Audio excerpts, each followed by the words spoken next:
Welcome to Tamil கணிதம். நாம் இந்த வீடியோவில் என்ன பார்க்க போகிறோம்னா TNPSC previous year question reasoning question பார்க்க போகிறோம். ரொம்ப ஈஸியான கொஷின் பாருங்கள். கனசதுரத்தின் 4 வரைபடங்கள் கீழே கொடுக்கப்பட்டுள்ளன. எந்த எண் 3இன் எதிர்பாக்கமாக இருக்க முடியும்னு கேட்டிருக்காங்க.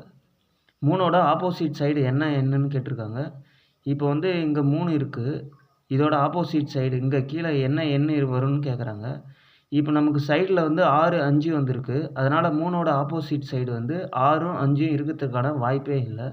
அடுத்தது இந்த டைஸு நம்ம இப்படி இந்த சைடு ரொட்டேட் பண்ணும்போது இந்த 6 இந்த சைடு வந்துடுது, 4 இங்கே வந்துடுது. இந்த இடத்துல 6 வந்துடுது, இந்த இடத்துல 4 வந்துடுது. அப்போ 6ம் 4ம் வரத்துக்கான வாய்ப்பும் இல்லை. அப்போ அடுத்தது 1ஆ 2ஆ தான் இப்போ நம்ம பார்க்கணும். திருப்பி இன்னொரு தடவை இந்த பக்கம் டைஸை ரொட்டேட் பண்ணும்போது 4 இந்த இடத்துல வந்துடுது, 1 இந்த இடத்துல வந்துடுது. அப்போ 1ம் வரத்துக்கான வாய்ப்பு இல்லை.